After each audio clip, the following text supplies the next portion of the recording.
Live from New Delhi, you're watching DD India News Hour, India's voice to the world. I'm Ramesh Ramachandran. Coming up in the next hour. India accords a ceremonial welcome to Malaysia's Prime Minister Anwar Ibrahim ahead of talks with Prime Minister Narendra Modi. Foreign and Defence Ministers of India and Japan to hold talks in New Delhi. Visiting ministers call on Prime Minister Modi. US President Joe Biden delivers farewell speech at party convention, hails Kamala Harris as the party's future, calls Donald Trump a convicted felon. And US Secretary of State Antony Blinken says Israel has accepted a Gaza ceasefire bridging proposal, urges the Hamas to do the same.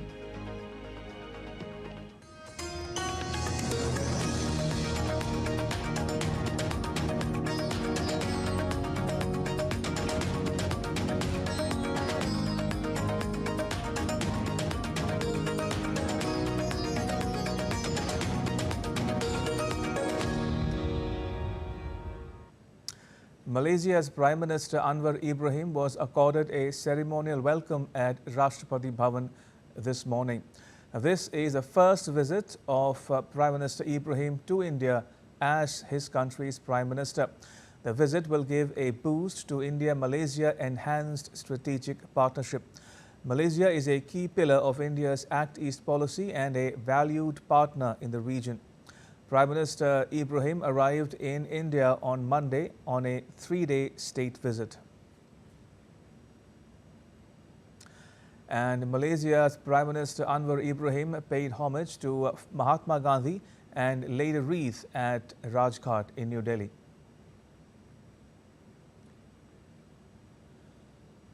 Right, so this is in continuation of the visiting Prime Minister's visit to India, where he paid respects to India's father of the nation, Mahatma Gandhi.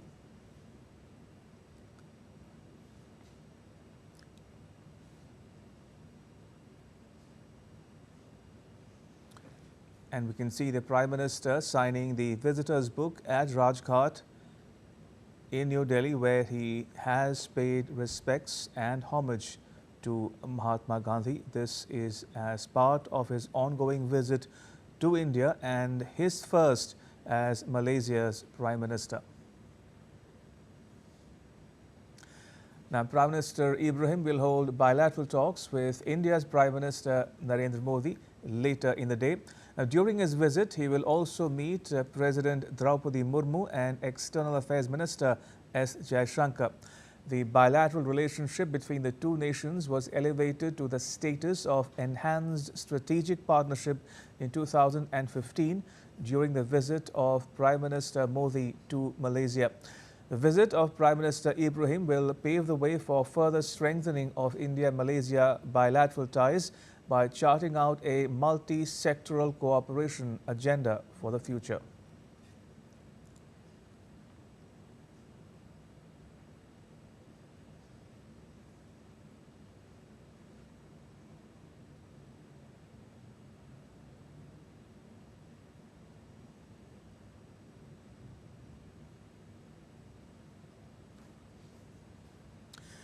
In other news, India's Ministry of External Affairs announced that Prime Minister Narendra Modi will travel to Ukraine and will be in that country on an official visit on the 23rd of August.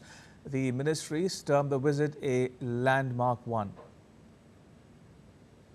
Narendra Modi will undertake an official visit to Ukraine later this week on Friday, 23rd August, at the invitation of President of Ukraine, His Excellency Volodymyr Zelensky. This also is a landmark and historic visit, since this will be the first time that an Indian Prime Minister will be visiting Ukraine in more than 30 years since the diplomatic relations were established between our countries. This landmark visit, of course, takes place against the backdrop of the ongoing conflict in Ukraine, which will also form part of discussions. As you are aware, India has consistently advocated for diplomacy and dialogue to reach a negotiated settlement. And further, in that press briefing, India's Ministry of External Affairs said that Prime Minister Modi will visit Poland on the 21st and 22nd of August at the invitation of Prime Minister Donald Tusk. Prime Minister Shri Narendra Modi will be undertaking an official visit to Poland this week on 21st and 22nd August at the invitation of Prime Minister His Excellency Donald Tusk. This is a landmark visit as Prime Minister of India is visiting Poland after 45 years. The visit takes place as we also mark the 70th anniversary of the establishment of our diplomatic relations between India and Poland. And India's Foreign Ministry also said that Prime Minister will be accorded a ceremonial welcome and hold bilateral talks with his Polish counterpart. Prime Minister Modi will be accorded a ceremonial welcome in addition to the talks with Prime Minister Donald Tusk. Prime Minister Modi will also call on President Andrzej Duda. Prime Minister Modi will also interact with members of the Indian community, select Polish business leaders and prominent Indologists. He will also visit memorials that commemorate the very special episodes of Jamnagar and Kolhapur in our shared history. So India's Prime Minister Narendra Modi would be on a two-day visit to Poland. One of the unique bonds between India and Poland relates to the time in the 1940s during World War II when more than 6,000 Polish women and children found refuge in two princely states of India, Jamnagar and Kolhapur. Vishal Barrister caught up with the staff and students of the Bednarska school in Warsaw. This school was set up by the princely state of Jamnagar. I'm here at the Jamnagar Memorial in Warsaw. Prime Minister would be addressing public here, but it has got an interesting history. The Maharaja of Jamnagar, he arranged for the refuge of around 1,000 Polish children. And I have with me Maria, whose grandfather was the part of that refugee camp. Let's talk to her and find out. Maria, what memories do you have from your grandparents? Well, the Maharaja has been a figure in my life since I was born. My grandfather always told me stories about how great his childhood was thanks to him. He got to miss out on the awful reality of war and instead has spent his childhood in a paradise built by the Maharaja. What does this say? Bednarska is the original street where the school was located during the first years of its existence. And we just printed this t-shirt, we call it a gala t-shirt, to commemorate one of the anniversaries. And we simply wanted to express with the t-shirt not only the connection with the school, but also with the story of the Polish camp over there in Balachady. Okay. Well, let's talk to the director. How many students do you have and up to which standard and what do you teach? Actually, I'm teaching business management in the whole entire setup of the school, and there are 8 institutions since 1989, and we have around 2,000 students. And here it is, this is witness to the greatness of the Maharaja and how he helped the Polish people in 1946, and in his memory they have erected this monument. With cameraman Sanjeev in Warsaw, this is Vishal Barrister for DD India. All right, let me go back to the news we are tracking on DD India News Hour, and that's the ongoing visit by Malaysia's Prime Minister Anwar Ibrahim to India. And joining me for more on this developing story is my colleague Jessica Taneja. Jessica, if you can hear me, what would the talks be focusing on? Well, the talks will be focusing on primarily on trade and looking at how the relationship between the two countries moves forward. Remember, Malaysia is an important partner for India in the ASEAN as well. And of course, we've seen the agreements between the countries in the past, especially the CECA, as we were speaking about earlier, which is the Comprehensive Economic Cooperation Agreement. Also looking at various meetings that the Malaysian Prime Minister Anwar Ibrahim is set to have with business delegation here in New Delhi. We're expecting some announcement, especially in the renewable energy sector. There is already cooperation in the energy sector and infrastructure as well with Malaysia at this point. So enhancing the bilateral trade so far, in the last financial year, the trade between the two countries stood at $25 billion. So of course, enhancing that and looking for various other sectors of cooperation. Let's also not forget Malaysia is as keen as India when it comes to expanding the semiconductor industry and potentially being one of the hubs for the supply chains when it comes to the nanochip technology. So of course, a lot on the agenda for the Prime Minister, his first visit, and of course, the first by, a visit by a Malaysian Prime Minister after 2018. So an important day ahead, and we can expect that this would perhaps continue, and we could expect some MOUs to be signed, particularly in trade and mobility. Indeed, and as we are watching these visuals, Jessica, of the Malaysian Prime Minister's interactions in the last several hours with India's Prime Minister Modi, and also his visit to Rajghat, where he paid homage to Mahatma Gandhi, the father of the Indian nation. Talk to us a bit, if you will, about you spoke about the bilateral talks that will take place later in the day. What kind of agreements can we expect towards the end of those bilateral discussions? Well, we could see some movement on the CICA. Some also say there are potential talks on the free trade agreement, but that hasn't been clarified by either side so far. But when it comes to discussions further, yes, there's a lot of expectations from the Malaysian side to, invest in India to that effect. We're also hearing news about Petron, which is the Malaysian non-renewable energy company, to make significant investment in India's non-renewable energy sector. So that could be one potential, cooperation that we could expect. But apart from that, also expecting Malaysia to invest in infrastructure in India, which it has consistently done. And also, let's not forget, Ramesh, 2.9 million people, 2.9 Indians living in Malaysia. So that's a significant diaspora, third largest Indian diaspora anywhere in the world. So of course, people-to-people ties have been very important. Malaysia also being one of the more important tourism hubs. In fact, in just last 1 year, there was a 169% rise of Indian tourist footfall in Malaysia. So of course, a lot more can be expected. And of course, a lot of Indian workers as well, skilled Indian workers in Malaysia. So looking at how their rights can be protected is also something the Indian side is exploring. Absolutely. And before we let you go, Jessica, very quickly, if you will, for the benefit of viewers joining us from around the world, how would you describe or characterize India-Malaysia ties? We've spoken about bilateral ties. What about in the regional or global context? As we've been reporting here on DD India, Malaysia is, a key or central, integral part of India's Act East policy, and also within the ASEAN and the wider Indo-Pacific region in terms of, as you mentioned, trade as well as security. That's correct, Ramesh, and also contentions in South China Sea, because Malaysia is one of the claimants there, and of course India and Malaysia go long back in terms of security cooperation as well. If talks are to be believed, that the Malaysian side is keen on exploring, buying the Tejas aircraft. That could be interesting for India's indigenous, defense industry, which is trying to push for its defense exports to countries like Malaysia in the recent past. So apart from that, we've held, both India and Malaysia have held a lot of exercises as well, military exercises as well. So there is good cooperation between the two countries, especially when it comes to China as well. And of course, talking about when at the time when it was Look East policy, and gradually when it translated into the Act East policy, it has been a swift transfer of relationship between the two. The cooperation has strengthened over the years, and also an important partner in the Indo-Pacific for India.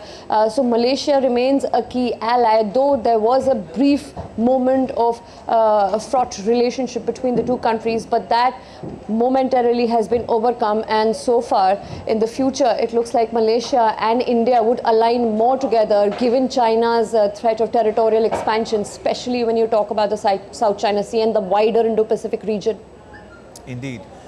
Right, we leave it there, Jessica. Thank you, appreciate it. That was my colleague Jessica Taneja reporting on the ongoing visit to India by Malaysia's Prime Minister Anwar Ibrahim. And in another development related to this story, India's Foreign Minister S. Jaishankar called on Malaysia's Prime Minister Anwar Ibrahim during his ongoing state visit to India. In a post on X, Minister Jaishankar said that he valued his guidance to take the partnership to newer heights. He said looking forward to his meetings with Prime Minister Narendra Modi later in the day. Another piece of news, India and Japan will hold the 2+2 ministerial dialogue in New Delhi on Tuesday. Defence Minister Rajnath Singh and External Affairs Minister S. Jaishankar and their Japanese counterparts will take part in this meeting.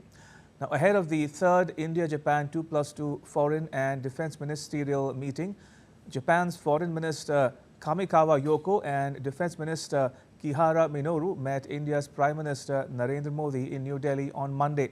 The leaders renewed and reviewed the progress as well in India-Japan defence and security ties and reaffirmed the important role of their partnership in promoting peace, stability and prosperity in the wider Indo-Pacific region.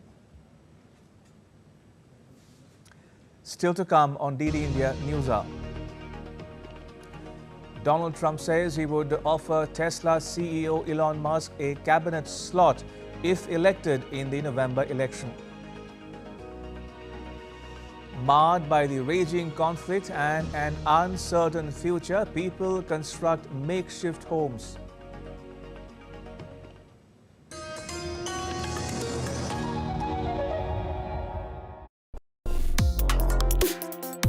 Complex issues, hidden agendas, twists and turns, strategic games. We think all dots are linked. We just need to connect them. Join me every week as I connect the dots to unravel hidden designs in statecraft, mysteries, and decode issues that matter to you. Watch Connecting the Dots with me at these times on DD India.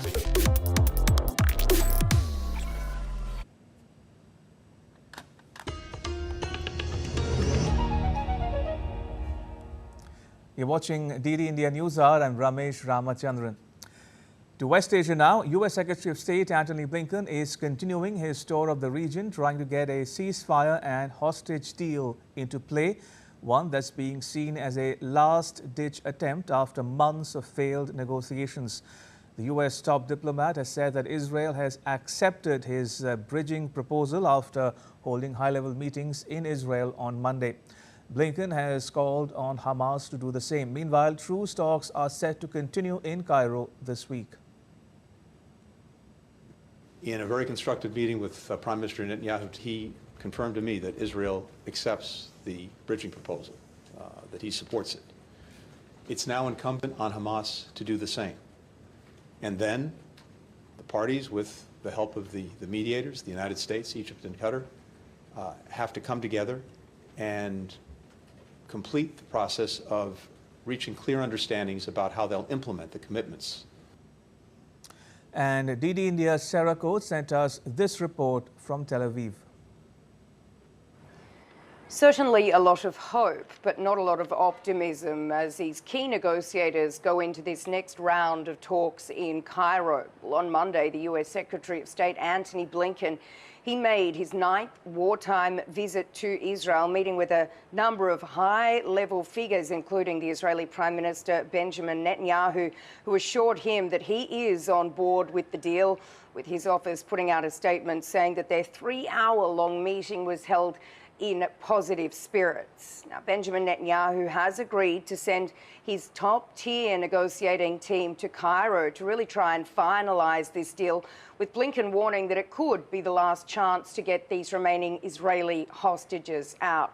So certainly intensive diplomacy happening on the ground as these world powers really try and avert a wider scale war amid these threats from both Hezbollah and also Iran to retaliate against Israel, to hit Israel, blaming it for the assassination of not just Fuad Shakur, that second in charge of Hezbollah, which Israel has claimed, but also the head of Hamas's Politburo, Ismail Haniyeh, in Tehran, which Israel has stayed very tight-lipped on. Meanwhile, the Shin Bet and Israeli police are urging people here in Tel Aviv to be on high alert and to notify authorities if they see anything suspicious after a bomb blast here in the city last night, with police saying that this was a man that came in from the West Bank illegally. He was in his 50s. He was reportedly found with explosives strapped to him. Normally, this is a fairly busy area where this blast took place, but thankfully, given the time and also the day it was, on a Sunday, only one person was moderately injured and is being treated in hospital. But in saying that, the attack has been claimed by both Palestinian Islamic Jihad and by Hamas, with Hamas putting out a statement saying the brigades confirm that martyrdom operations inside the occupied territories will return to the forefront as long as the occupation's massacres, the displacement of civilians, and the policy of assassinations continue. Reporting from Tel Aviv, I'm Sarah Coates for DD India. Meanwhile, tension is continuing to escalate between Israel and the Hezbollah. Israel has released a video showing strikes on Hezbollah military structures in various locations in Lebanon. An Israeli strike on Monday targeted a Hezbollah arms depot in Lebanon's eastern Bekaa Valley. Israel claimed that its Air Force also struck a number of Hezbollah weapons storage facilities in this area of Bekaa. In southern Lebanon, Israel said that a terrorist in Hezbollah's rocket and missile unit was eliminated, while another Hezbollah cell operating in Taib was also struck by fighter jets. U.S. President Joe Biden made his hour-long farewell speech in the National Democratic Convention amidst the standing ovation by his party colleagues and chanting of slogans who had gathered from all corners of the country. He had tears in his eyes but was quite composed in his deliberation. He attacked the Republican candidate Donald Trump for inciting violence and not doing enough for anything.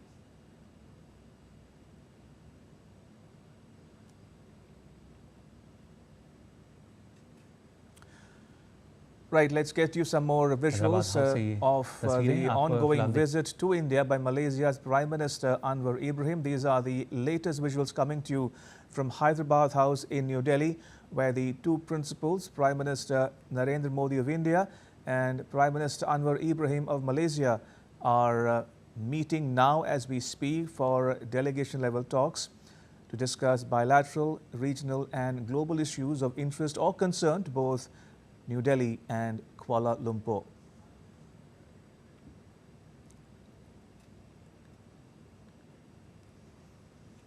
If you're just tuning in, these are the latest visuals coming to you from Hyderabad House in New Delhi, where the leaders of India and Malaysia have met and have begun their deliberations on bilateral, regional and global issues of interest or concern to both India and Malaysia.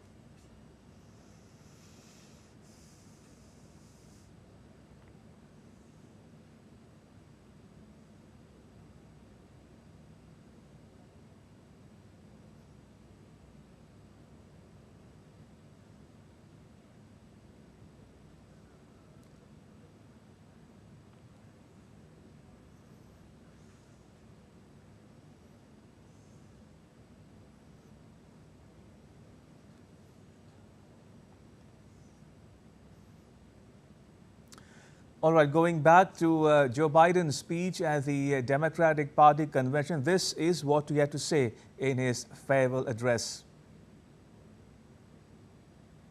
Donald Trump promised infrastructure week, every week for 4 years, and he never built a damn thing.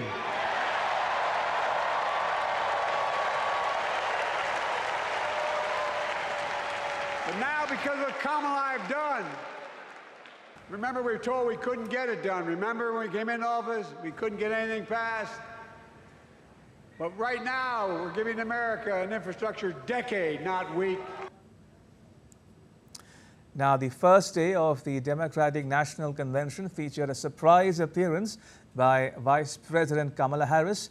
In her brief remarks, she thanked President Joe Biden for his historic leadership and lifetime of service to the U.S. nation.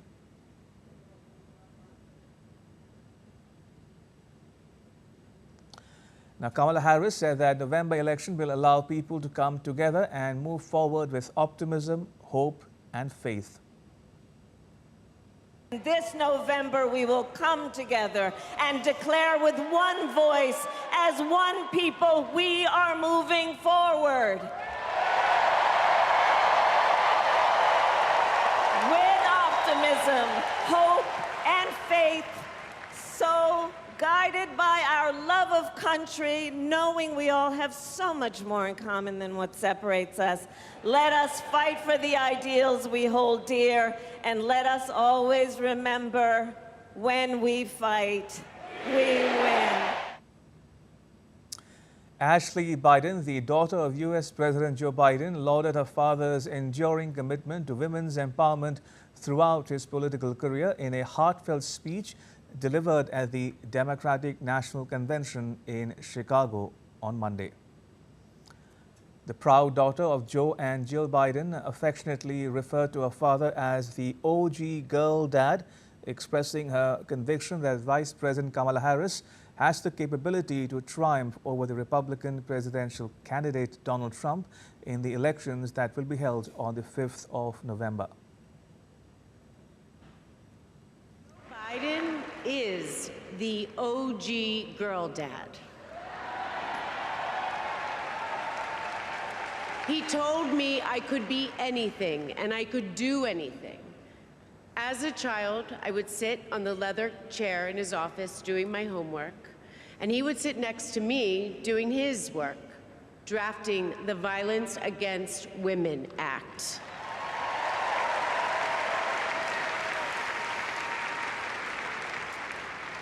And he wasn't just a girl dad. I could see, and he wasn't just a girl dad, I could see that he valued and trusted women. How he listened to his mother, how he believed in his sister, and most of all, how he respected my mother's career. And DD India's Benji Haya has more. Take a listen.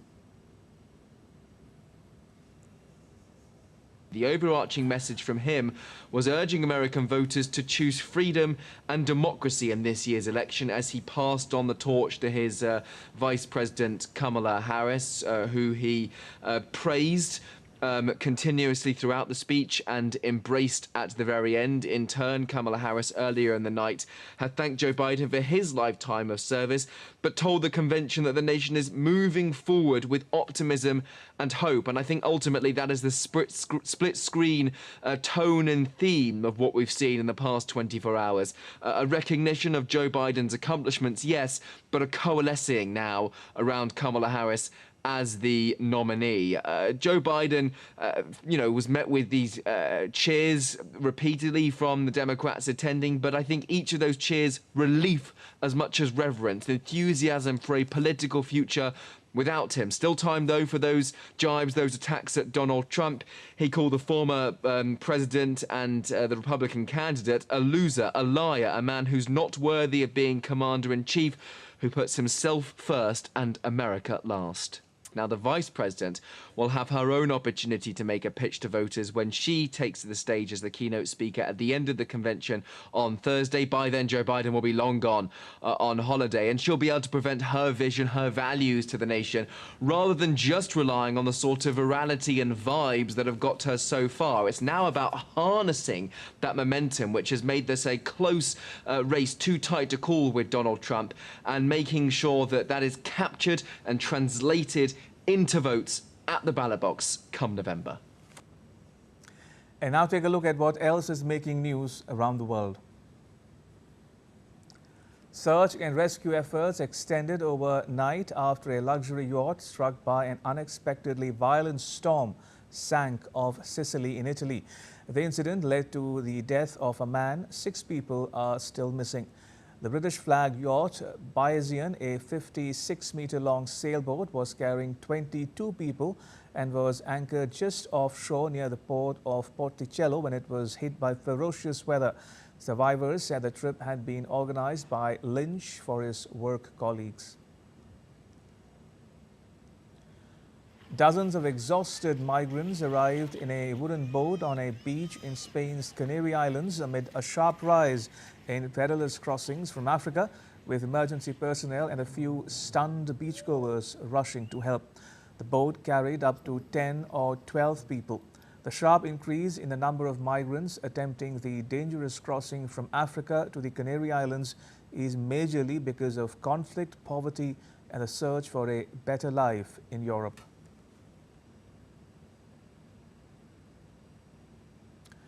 With little hope from respite for raging conflict in Sudan, displaced citizens in the north of the country build homes in the traditional way, using mud and palm fronds rather than modern materials as the unrest looms financial crisis.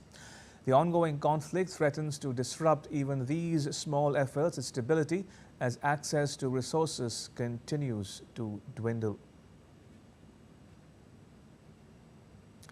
It's still to come on DD India News Hour. The Russia-Ukraine war continues with no respite in sight as both sides unabatedly exchange fire in the border areas. First doses of an Mpox vaccine expected to reach the Democratic Republic of the Congo by next week, even as the nation copes with rising cases of the disease.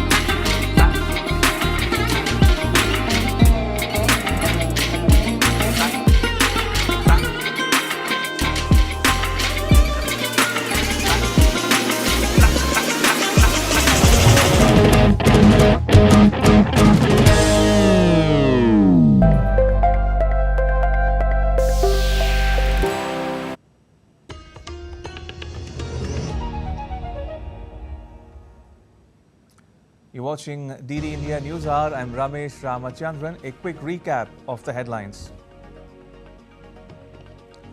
India accords a ceremonial welcome to Malaysia's Prime Minister Anwar Ibrahim ahead of talks with Prime Minister Narendra Modi.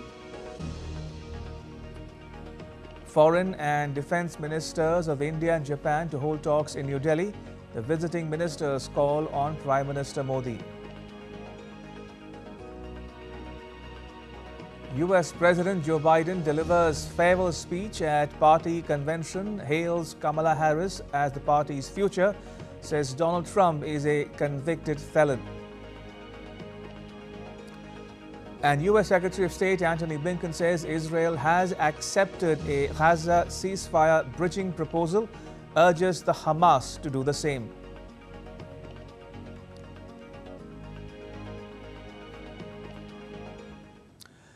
Ukraine's cross-border incursions into Russia have passed its two-week mark and troops are continuing to gain ground. Ukraine's President Volodymyr Zelensky says Kyiv is achieving its goals. Meanwhile, Russian forces are advancing in Ukraine's east and people are fleeing the city of Pokrovsk.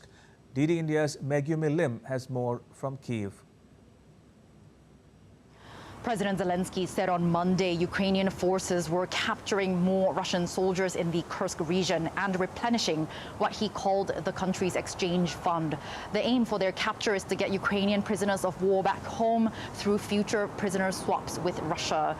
Now, Zelensky's comments came after, for the first time on Sunday, he clearly stated Kyiv's aim for the Kursk operation to create a buffer zone and prevent Russia from attacking Ukraine's border regions. He said Ukraine's primary task was to destroy as much of Russia's war potential as possible and to conduct maximum counteroffensive actions. We are now experiencing an extremely important ideological shift, namely the entire naive, illusory concept of so-called red lines regarding Russia. which dominated the assessment of the war by some of our partners, has crumbled these days somewhere near Sudza. On Monday, Russia claimed Ukrainian forces had struck a third bridge over the same river in the Kursk region. 2 other bridges were destroyed last week over the same river, according to Russia and the Ukrainian Air Force. Ukraine says the attacks on these bridges will hamper Russia's ability to supply troops fighting against the incursion. But Russian military bloggers say the impact will not be significant because Russian troops have built pontoon bridges to use as supply lines. Now, according to Deep State and open source analytics group, Ukrainian troops captured 2 more settlements in the Kursk region on Sunday, adding to the more than 80 settlements currently under Ukrainian control. Meanwhile, Russian forces are advancing in Ukraine's eastern front. They are getting closer to the city of Pokrovsk, a key logistics hub for the Ukrainian army. Now, the administration there said residents had 1 to 2 weeks to evacuate as Russian forces closed in. And currently about 53,000 people remain there, including 4,000 children. Megumi Lim in Kiev reporting for DD India. Australia and Indonesia signed a treaty-level defence cooperation agreement which allows Australian and Indonesian militaries to operate from each other's countries. In a joint press conference in Canberra with Indonesia's President-elect Prabowo Subianto, Australia's Prime Minister Anthony Albanese said the deal will be a vital plank for the 2 countries to support each other's security, which is vital to both countries, but also to the stability of the region that they share. Australia and Indonesia share the world's longest maritime boundary and already collaborate on a number of issues, including security, people trafficking and drug smuggling. De tout cœur que la semaine prochaine, on va voir arriver déjà les vaccins. I sincerely hope that the vaccines will arrive next week, so I can give you a rough idea of the timing. I hope that the vaccines will arrive next week. You know, it's really a whole logistic chain from our acceptance first and then a few administrative procedures before shipment. But our strategic vaccination response plan is already ready. We are just waiting for the vaccines to arrive. We in fact written to Gavi asking them to make vaccines available to us. Now, China and the Philippines are trading accusations after several Coast Guard vessels collided in a disputed part of the South China Sea. Beijing says the actions taken by Manila were deliberate, while Philippines officials accuse the Chinese Coast Guard of acting recklessly. DD India's William Denslow reports from Hong Kong.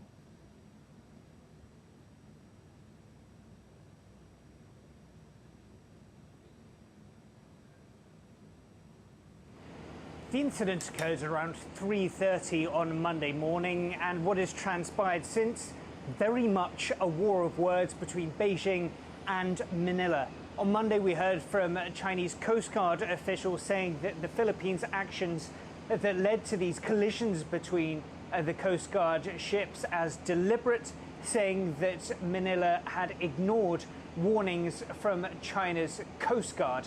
Subsequently, we have heard from a foreign ministry spokesperson from Beijing, Mao Ning, who said that China will take resolute measures to defend its maritime rights and territorial sovereignty, adding that these actions taken by the Philippines, it claims, threatens the stability in the South China Sea. This is a territory that China certainly claims much of, a stance that was reputed strongly by a 2016 ruling by the Permanent Court of Arbitration, a ruling that Beijing has thoroughly rejected. Now, we have heard from the Philippines as well, who it is reported was seeking to resupply one of its vessels that it intentionally grounded in the second Thomas Shoal. Now, according to the Philippines, they say 2 of its Coast Guard vessels were damaged in this incident on Monday, saying that China was involved in unlawful and aggressive maneuvers. This is a point very much reiterated by the US State Department, commenting on this incident, with the US State Department saying that China had engaged in dangerous actions and... Right, President Draupadi Murmu of India is attending the presentation of the National Geoscience Awards 2023 at Rashtrapati Bhavan. The objective of these awards is to honor individuals and teams for extraordinary achievements. Geoscientist एवं अन्य वैज्ञानिकगण, देवी और स्वजन, आज national geo science award के इस समारोह में आप सबके बीच उपस्थित होकर मुझे अत्यंत प्रसन्नता हो रही है।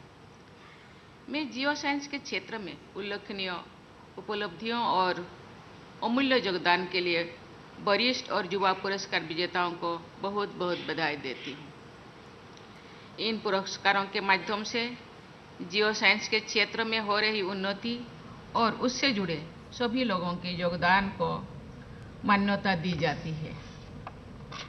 ये उल्लेखनीय है कि आज पुरस्कार प्राप्त करने वाले विजेता जियोलॉजिकल सर्वे ऑफ इंडिया तथा अन्य राष्ट्रीय संगठनों, अनुसंधान संस्थानों और शैक्षणिक संस्थानों से है। पुरस्कार विजेताओं में ये विविधता जियो साइंस के प्रति बढ़ रही जागरूकता और इस क्षेत्र में देश के विभिन्न हिस्सों में हो रही अनुसंधान को दर्शाती है। आपके समर्पण, जिज्ञासा और नवाचार के कारण महत्वपूर्ण अध्ययन हुई है और जियो साइंस के क्षेत्र में प्रगति भी हुई है। Mineral exploration, sustainable mineral development तथा बेसिक और अप्लाइड जियो साइंसेस की श्रेणियों में एक प्रतिष्ठित पुरस्कार प्रदान किया जाना जियो साइंटिफिक रिसर्च की उन्नति का प्रमाण भी है।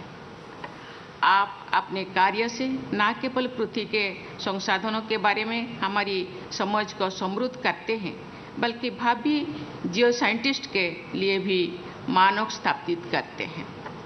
मुझे विश्वास है कि आप इसी उत्साह के साथ इस क्षेत्र में अपना उपयोगी योगदान देते रहेंगे। देवियों और स्वजनों, जब धरती की जियोलॉजिकल हिस्ट्री की बात होती है तो समझ में आता है कि मानव इतिहास उसका एक छोटा सा भी हिस्सा है। ह्यूमन इवोल्यूशन में भी जियोलॉजिकल प्रोसेसेस की भूमिका पर आज गहन अनुसंधान हो रहा है। हमारे आसपास हो रहे एक्सट्रीम क्लाइमेटिक इवेंट्स और नेचुरल डिजास्टर्स को समझने और उनका सामना करने के लिए भी जियोलॉजी की विस्तृत और गहरी समझ होना आवश्यक है। जियोलॉजी एक बहुत स्पेशलाइज्ड स्टडी है, लेकिन हमारी बोलचाल की भाषा से भी भूगर्भ से जुड़ी घटनाओं के महत्व का पता चलता है। जब कोई बहुत ही बड़ा बदलाव होता है तो उसे टेक्टोनिक शिफ्ट कहा जाता है और ये पैराडाइम शिफ्ट से भी बड़ा होता है। हमारे देश में अनेक महान जियोलॉजिस्ट के उदाहरण हैं जिन्होंने इस क्षेत्र में अभूतपूर्व योगदान दिया और इंडियन जियोलॉजी में पथप्रदर्शक बने। मैं यहाँ जियोलॉजिकल सर्वे ऑफ इंडिया के पहले भारतीय निर्देशक श्री MS कृष्णन और श्री DN वाडिया का उल्लेख करना चाहूँगी, जिन्होंने भारत में जियोलॉजिकल स्टडीज को स्थापित किया। आप सबका एक कर्तव्य है कि आप उनकी सोच और कार्य से प्रेरणा लें, इस क्षेत्र और देश के विकास के लिए अपना अमूल्य योगदान दें। देवियों और स्वजनों, भारत के 2047 तक विकसित राष्ट्र बनने के लक्ष्य की प्राप्ति के लिए खनिज उत्पादन में आत्मनिर्भरता हासिल करना महत्वपूर्ण है। खनिज क्षेत्र के विकास के लिए अनेक सराहनीय प्रयास किए जा रहा है। मुझे बताया गया है कि खान मंत्रालय ने national geo science data repository portal की शुरुआत की गई, जो देश भर से जियो साइंटिफिक डेटा को समेकित करता है। ये सराहनीय है कि GSI खनिज अन्वेषण की नई टेक्निक खोजने के लिए आर्टिफिशियल इंटेलिजेंस जैसे उभरती टेक्नोलॉजीज का उपयोग कर रहा है। ऐसे अनेक कदम खनिज संसाधन की खोज और खनन में सहायता कर रहे हैं, जिससे हम अपने प्राकृतिक संपदा को बेहतर ढंग से समझने और उसका उचित उपयोग करने में सक्षम हो पाएंगे। सस्टेनेबल डेवलपमेंट की दिशा में आगे बढ़ते हुए Bharat net zero carbon emission हासिल करने के लिए प्रतिबद्ध है। क्लीन एनर्जी को बड़े स्तर पर अपनाने के हमारे प्रयास इस लक्ष्य के अनुरूप है। विस्तृत भूवैज्ञानिक ज्ञान लो कार्बन एनर्जी परियोजनाओं की सुरक्षा और स्थिरता सुनिश्चित करता है। ग्रीन ट्रांजिशन के लिए क्रिटिकल मिनरल्स और रेयर अर्थ एलिमेंट्स जैसे खनिजों पर अधिक ध्यान देने की आवश्यकता है। इस साल बजट में भारत सरकार ने नेशनल क्रिटिकल मिनरल्स मिशन की घोषणा भी की है, जिसका उद्देश्य भारत को आर्थिक विकास और ग्रीन ट्रांजिशन के लिए आवश्यक रॉ मटेरियल्स में आत्मनिर्भर बनाना है। मुझे बताया गया है कि इस मिशन के अंतर्गत क्रिटिकल मिनरल्स की वैल्यू चेन को मजबूत करने पर विशेष जोर दिया जाएगा। सस्टेनेबल माइनिंग की भी भारत के क्लाइमेट चेंज संबंधित लक्ष्यों को प्राप्त करने में महत्वपूर्ण भूमिका है। ये प्रशंसनीय है कि देश में जो सुधार और नवाचार किए जा रहे हैं वे न केवल आर्थिक विकास को बढ़ावा देने के लिए बल्कि पर्यावरण संरक्षण को ध्यान में रखकर किए जा रहे हैं। इस संबंध में जियो साइंटिस्ट का सहयोग अमूल्य है। देवियों और स्वजनों, जीएसआई कोलकाता में नेशनल लैंडस्लाइड फोरकास्टिंग सेंटर की हाल ही में स्थापित किया जा रहा है। मुझे बताया गया है कि ये सेंटर आने वाले दिनों में उचित समय पर सभी भूस्खलन संभावित राज्यों के लिए अर्ली वार्निंग बुलेटिन जारी करेगा। अभी कुछ दिन पहले हमने देश के कई हिस्सों में भूस्खलन और बाढ़ जैसी आपदाएं देखी, जिनमें अनेक लोगों की अपनी जान भी गंवानी पड़ी। मैं ये कहना चाहूँगी कि हम अपने सिस्टम्स को इतना फुल प्रूफ और एक्यूरेट बनाएं कि ऐसे आपदाओं से देश के किसी भी भाग में कम से कम नुकसान हो। आज मुझे यहाँ अनेक युवा विद्यार्थियों और शोधकर्ताओं को देखकर खुशी हो रही है। मैं आपसे आग्रह करती हूँ कि खनिज क्षेत्रों को कई ऊंचाई तक पहुँचाने के लिए आप अपने कौशल और क्षमता का पूरा उपयोग करें। आपका उत्साह और इनोवेटिव स्पिरिट हमारे देश को आगे लेकर जाएंगे। भारत का भूविज्ञानिक इतिहास इसकी चट्टानों, मैदानों, फॉसिल्स और मेराइन बेड्स में दर्ज है और इसे हम अपनी जियोलॉजिकल हेरिटेज कह सकते हैं। मैं युवाओं से कहना चाहूँगी कि जियो टूरिज्म और जियो हेरिटेज साइट्स जैसे कॉन्सेप्ट्स के महत्व को समझें और उन्हें बढ़ावा देने के लिए भी नए नए सुझाव दें।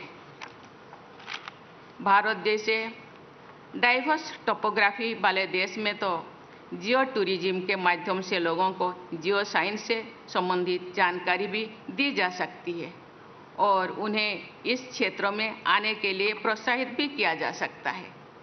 मुझे विश्वास है कि आप सभी वैज्ञानिक और शोधकर्ता जियो साइंस के क्षेत्र में भारत को अग्रणी बनाने के लिए अथक प्रयास करेंगे और साथ ही सस्टेनेबल डेवलपमेंट को भी बढ़ावा देंगे। अंत में एक बार फिर मैं सभी पुरस्कार विजेताओं को बधाई देती हूं और आपके उज्जवल भविष्य की कामना करती हूं। धन्यवाद। जय Hind.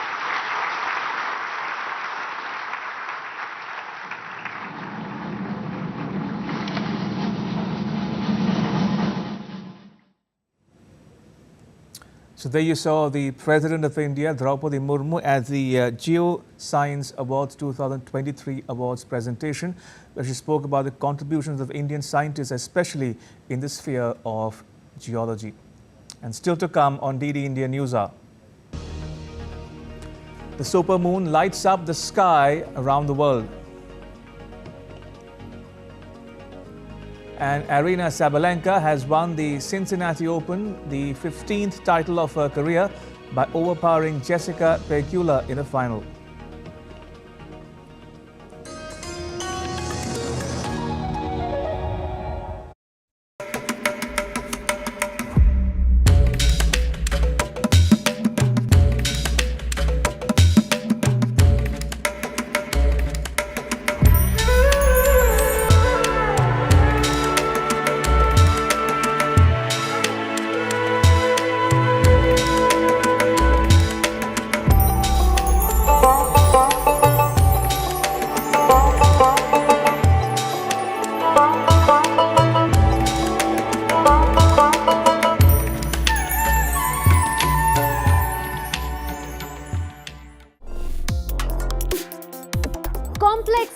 issues, hidden agendas, twists and turns, strategic games. We think all dots are linked. We just need to connect them. Join me every week as I connect the dots to unravel hidden designs in statecraft, mysteries, and decode issues that matter to you. Watch Connecting the Dots with me at these times on DD India.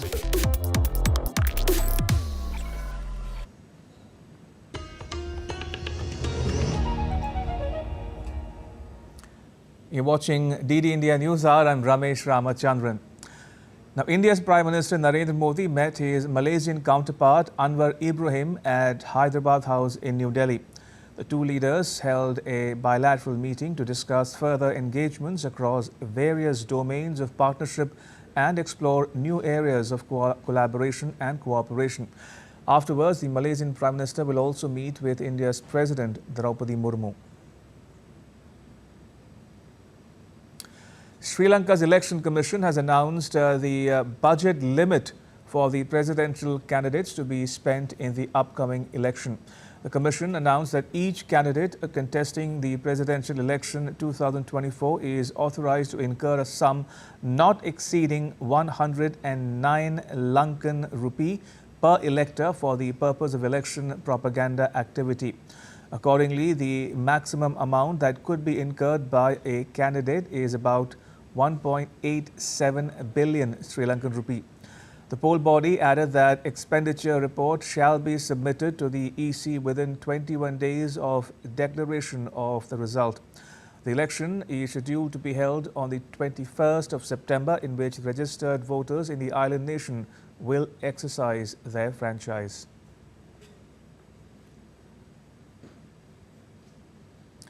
And now to news from the world of sport. The Court of Arbitration for Sport gives reasons for rejecting Vinesh Phogat's plea against Olympic disqualification. The Court of Arbitration for Sport, in its detailed ruling on Monday, emphasized that no exceptions could be made, noting that the weight limit is an upper limit. It does not even allow for the weight of the singlet. It is clearly up to an athlete to ensure that they remain below that limit. Vinesh argued that the 100-gram excess was due to water retention, especially during the premenstrual phase. However, the CAS ruled that rules apply equally to all and disqualification was inevitable. The Indian Olympic Association expressed sharp disappointment over the decision.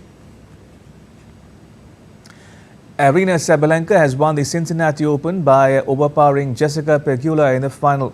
This is Sabalenka's first title win since January's Australian Open and 15th title of her career.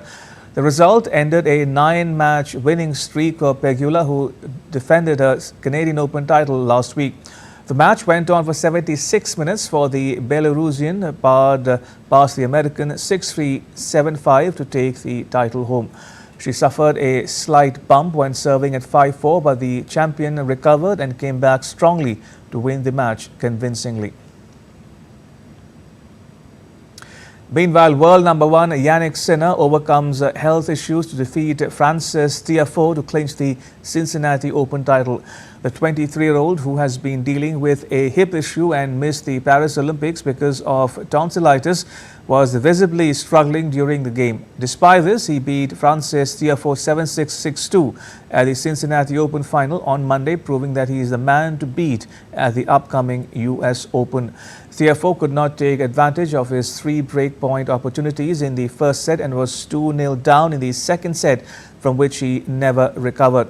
Sinner said it has been a tough week, so it's important for him to recover and be ready for New York. And with that, it's a wrap on this edition of DD India News Hour. You can get all the latest news and updates on the DD India mobile app. It's available on Android and iOS platforms. You can scan the QR code on the screen now to download it. And let us know your thoughts on the news of the day. You can connect with us on Facebook, X and Instagram. You can also check out our website ddindia.co.in. We will be back with more news as it breaks here on DD India. I'm Ramesh Ramachandran from all of us here in New Delhi. Thanks for watching DD India News Hour.